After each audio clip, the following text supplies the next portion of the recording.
G'day guys and welcome to our Group 1 racing preview for Before You Bet. I'm your host Tim Geers, joined by Trent Crebbin. We're brought to you by PlayUp.com.au. Trent, looking forward to tonight and tomorrow. What a great weekend of racing we have ahead. Yeah, I can't wait to get back to the Valley tonight with Moya Stakes. It's going to be a hot race. It's going to go very quickly. It's going to be interesting to see how that race unfolds. We've got a cracking little match race, in my opinion, in the Underwood, and then a hot field with Rothfire headlining the Golden Rose at Rose Hill. We'll switch over to Rose Hill tomorrow. Now, this is probably the feature of the three races, the Group 1 Golden Rose for the 3-year-olds. We've got another really, really good field assembled here. We saw a bunch of these go around in the Group 2 Run to the Rose a fortnight ago. Of course, Rothfire, the thriller from Chinchilla. He was dominant and so impressive in the Run to the Rose. Is it just as simple as he wins again? Yeah, short answer, yes. I think he will be winning again. I've always had a huge opinion of Rothfire. Up in Queensland, I backed him in the JJ Atkins over 1,400 metres, and he absolutely bolted in. I always thought he'd measure up in Sydney. Didn't back him in the Run to the Rose, funnily enough. But he was very impressive there, just sitting off that pace, set by Farnan. There's no Farnan, no Anders here. Up to 1,400 metres, I think that's no problem off his JJ win, where he sat wide and really just put them away very easily. So I think he's probably about that right price. $1.90, $2 is probably fair enough. You could launch at him if you wanted to. I think he's a clear on top selection, and there's no real knocks on him. How did you see the race? Yeah, I think it's a really interesting tactical affair. The speed map here is fascinating, I think, because we see, of course, Farnan is going to the Everest, so he's not involved here. As you've alluded to, Anders isn't running. Rothfire jumps quicker than any horse in this race, without a shadow of a doubt. He jumped quicker than Farnan in the Run to the Rose, but Farnan, obviously, it's been well publicised, just wanted the lead. So I would think he jumps pretty clearly in front here if he, jumps as he usually does. But the interesting thing is Yardstick, the Waterhouse bot runner drawn immediately to his inside, is whether they're going to kick up and try and lead, because that's what Gay Waterhouse and Adrian bot runners do. So if they're desperate to find that rail, I'm sure they'll find the rail, which leaves Rothfire potentially in a tricky spot, because I wouldn't be surprised to see Peltzer ridden more aggressively today. Third up from a spell. We were just speaking off air about how all his best racing's been done when he's been able to control the race. And there hasn't been a race this preparation yet that he's been able to kick up and control. So is tomorrow the day that we see Peltzer ridden aggressively, drawn barrier 2 to try and hold out Rothfire? I think it's probably his best chance of winning, because if Rothfire jumps in front and leads, I don't see how they're going to catch him. So certainly the first 200 metres of this race is going to be really interesting. We saw a similar setup with Trapeze Artist when he won this race for the same stable. He came here third up from a spell, albeit he ran over 1,400 or 1,300 and 1,500 and then dropped back to the 1,400, whereas Peltzer's run over 11 and 12 and now steps up to 1,400. But third up from a spell is more so my point. I'm sure Jared Ryan will have him spot on. And I would just be very, very wary of the market pre-race, because if you see him firm, I would suggest that that's a really good sign that they're going to be riding him with a lot more intent than what we've seen. King's Legacy and Ole Kirk, they look the two to bring up the back of the field, and then that leaves the likes of Sylvester, Global Quest, Mama Ragan, and North Pacific in between those. Did you have any other thoughts on the map other than what I've just gone through? Yeah, I think it's just, like you said, a real tactical affair between those first three. If Yardstick and Peltzer do kick up quite quickly because they're trying to hold Rothfire out for the lead, there's every chance that Rothfire could just slot in one out, one back, really, if they kick up really strongly, because the other horses just don't have any early speed. So if he jumps quickly and those two kick up, he's just going to slot in behind them. And from there, he's going to be very hard to beat as well. Oh, I don't think it matters where he lands. It's just, obviously you won't want to be 3 wide with cover, but it's just what those two horses drawn to his inside are going to do. Sure to be interesting. Look, he's obviously the horse to beat. I mean, he's won 7 of his 8 starts. He couldn't have been more impressive. I suppose a slight query is whether that first up run took a toll on him. It was run at a furious pace. He was the one doing all the chasing. And horses off runs like that, where they appear visually very impressive to the eye, first run back can often run flat second up. I don't think he will. I think he'll handle it fine, but that would be the only query about him, would be whether that first up run gassed him. I do think there's a couple really over the odds here. Those being Ole Kirk and King's Legacy in particular. I think King's Legacy at $17 is a ridiculous price. You're probably going to disagree with this, Trent, as we've already kind of discussed off air. But the first thing to note is, like, he ran last in the Run to the Rose, but it wasn't all that bad a run. He just settled at the back. He, from all reports, wasn't ready to go first up from a spell, nor would I expect him to be from this stable. These guys, Peter and Paul Snowden, are just grand final trainers. Like, they've got a 3-year-old colt, dual Group 1 winner. They will have him absolutely 1,000,000% spot on for this race. This is his grand final, no doubt in my mind. We saw him last preparation. He ran 9th of 16 in the Golden Slipper first up over 1,200 metres. He then went to the 1,400 of the Group 1 size produce and won that at big odds. So I'm expecting a similar kind of improvement from him. I think he's going to improve significantly. Bowman jumps back on. Of course, Huey elected to ride Farnan in the Run to the Rose. He jumps back aboard today. This horse, 2 from 2, second up from a spell, and up to 1,400 metres. I just think he is going to grow a leg. $17 is a good bet. Ole Kirk is a horse that I've had a lot of time for, and I've tipped him on more than one occasion. His run last start in the Run to the Rose was terrific. Both runs back this spell have been very good. 1,400 metres, he's crying out for it. Absolutely crying out for 1,400 metres. Draws barrier 3, we might be able to see him positioned slightly closer from that draw rather than being so far back and chasing. But he's certainly heading the right direction. And Mama Ragan, he's another one that's just been run off his legs the first 2 starts, back from a spell. Up to 1,400 metres is going to suit him. Natural Wheeler on from barrier 1. I think they'll look to ride him a slightly more positive. He gets the winkers on for the first time, and at a race, hopefully run at a little bit of a slower tempo compared to what they ran last start in the Run to Rose. I think it's going to suit him much better. And I can see him, like, he's a horse with the talent to win a race like this, no doubt. He should have gone very close in those. Well, he did go very close and probably, arguably, should have won 1 or 2 of those Group 1s last preparation. But, yeah, an interesting little field. Peltzer's probably the most intriguing runner in the field just because of what I've just highlighted in the speed map, whether they are going to kind of grab the bull by the horns and really trying to control this race from that inside draw. It wouldn't surprise me at all to see him do that and run well. The horse I'm willing to take on is North Pacific. Barrier 6 is an awkward draw here. I thought I was keen on him last start in the Run to the Rose. I tipped him on that occasion. I thought that was his chance to win because he was the race fit in-form horse coming up against horses that were resuming, and he ran well in third. He finished his race off well. However, I think he's not going to be able to turn the tables here. So he's the horse short enough in the market around $5.50 or $6 that I'm willing to take on. So yeah, in quick summary from me, I think Rothfire is the winner. However, I do think King's Legacy at $17 in particular is the horse to improve and the horse that's over the odds in the race. How about you? How did you see this? Yeah, I was probably against King's Legacy a little bit more than you. I thought Mama Ragan's probably a better horse than him. I agree. He should have won that.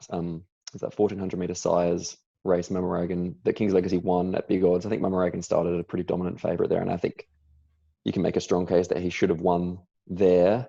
I think Mama Ragan's really going to be suited to the 1,400 as well. He's just always looked like a horse that will get over a fair bit of ground. Barrier 1, I think, is really good for him. I think he's going to have a fair start on King's Legacy.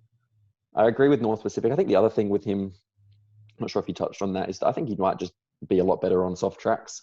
All his wins kind of through the winter, like those 2 starts on heavy ground were very, very good, but backed onto a good surface last start. I thought he had his chance, and Ole Kirk went straight past him. I think the run of Ole Kirk was much better. I think Ole Kirk's probably the exacta horse. I think he's a very good place chance. And Mama Ragan, I'd probably throw in for third. I think he'll be really suited stepping up to 1,400 and off a slower tempo where he doesn't have to do as much chasing. I think he can probably just be a bit more in his comfort zone, find his feet, and then reel off some solid late splits. Okay, $100 betting strategies. How are you splitting your 100? I'll go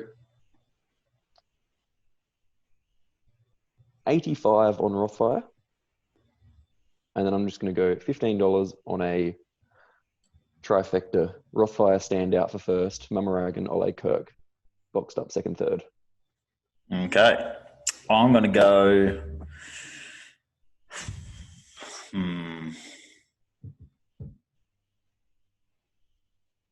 I suppose 90 on Rothfire and 10 on King's Legacy. We'll keep it pretty simple.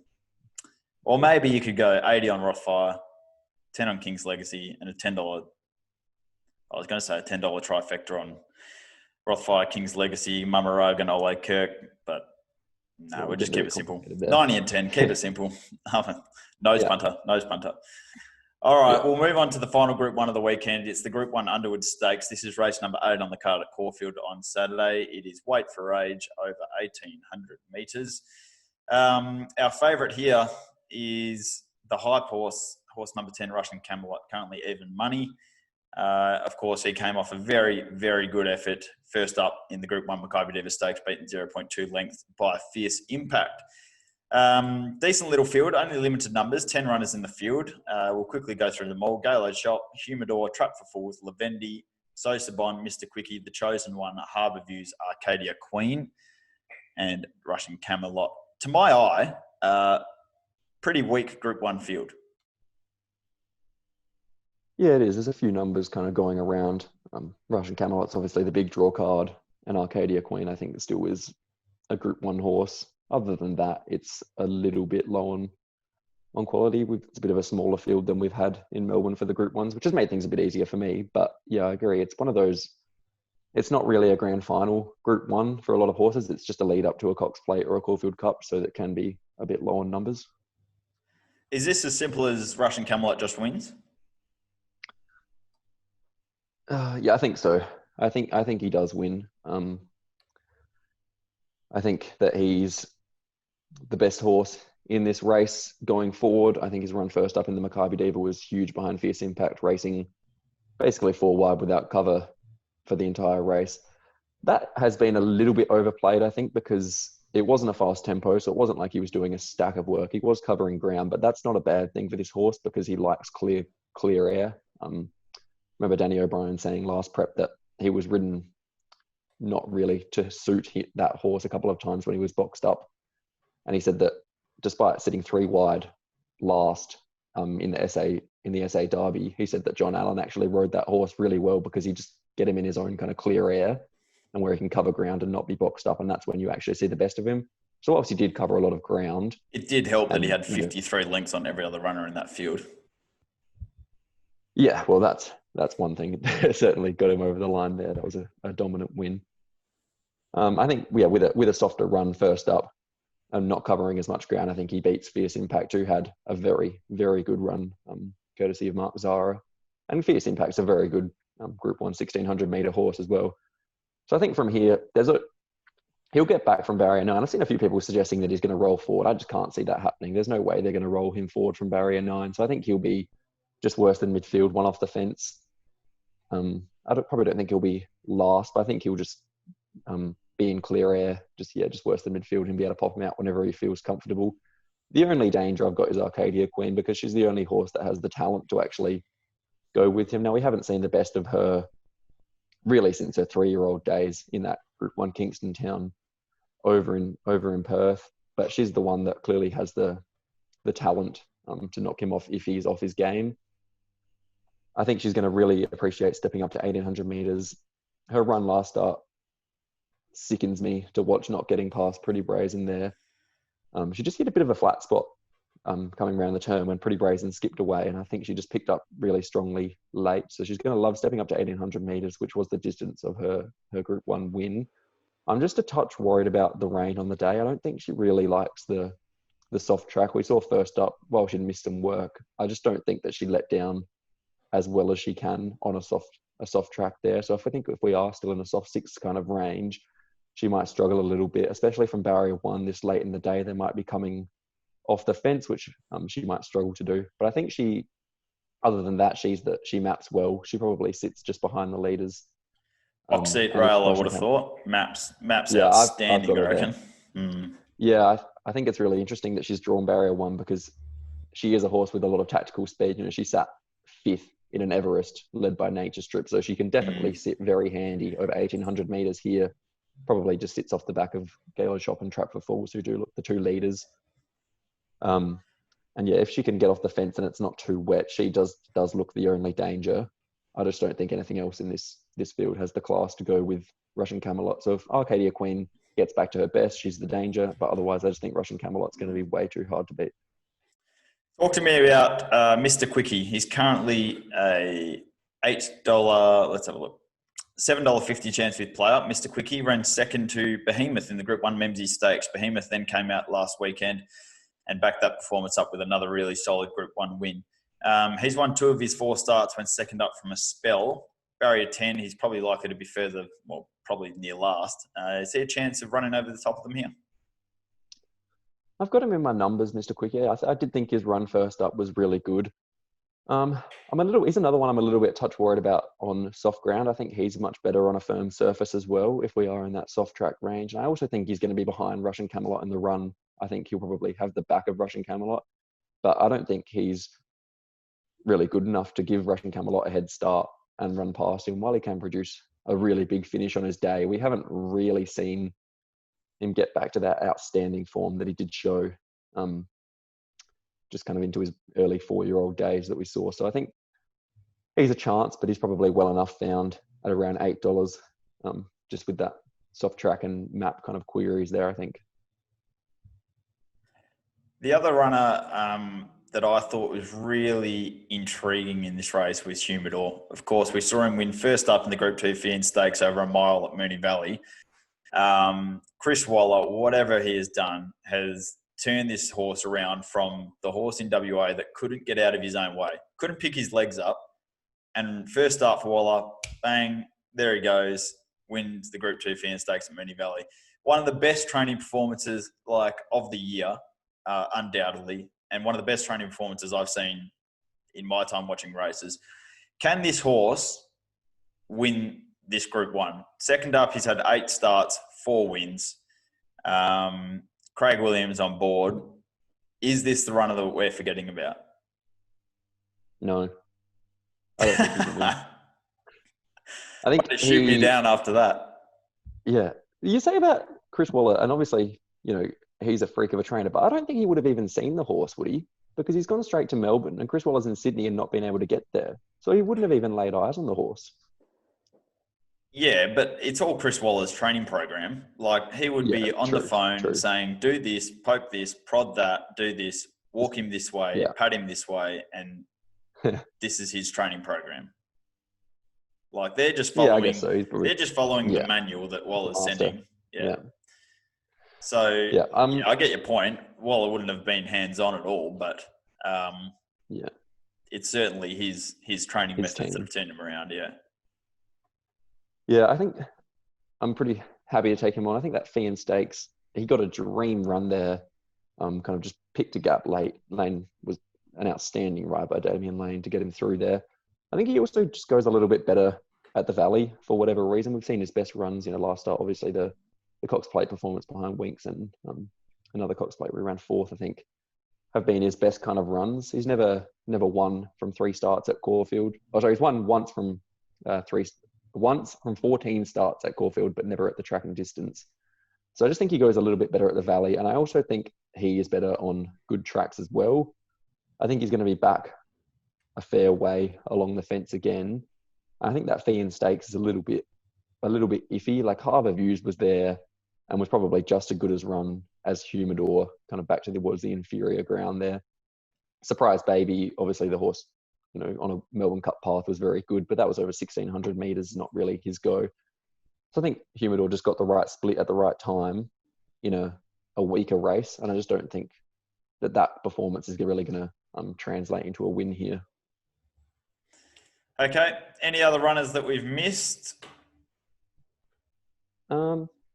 The No, chosen that's one it, was very yeah. I good think, first up. yeah, he That's Group 1 was. form or not is the issue. No, No. no, I don't think it is. This is Mm. a much bigger test. I don't think he's got a stack of early speed and something like this. I think he'll be back along the rail, which is worse than midfield as well. I think they'll go at a bit of a stronger tempo than they did in the Maccabi Diva, which they walked in. I think Galo Chop didn't jump well in that race, so settled back. I think back to normal if he jumps as he usually does and gets out in front. With Trap for Fools, they're both horses that can roll at decent clips. I think Trap for Fools will be fairly forward as well. He's had 2 1,400-metre trials over in WA. Over So I in think boot camp in they'll run WA. a decent. Yeah, the L Smith factory. Okay, That's $100. just going to bring. Yep. How are we I think it's just spending going to it? bring out the best horses with the fast pace there. $100, I think. Look, I've only got 2 winning chances, and they're Russian Camelot and Arcadia Queen. They're probably not at the odds that you could really back both. You'd be eating into a lot of profits there. So I'd probably just go $80 Russian Camelot, and then maybe just 20 on a Quinoa with the 2. I just can't see anything other than Arcadia Queen knocking off Russian Camelot. $100 Russian Camelot. Take it straight to the bank. Keep it nice and Fair simple, enough. everyone. It is a complete Frank Worrell.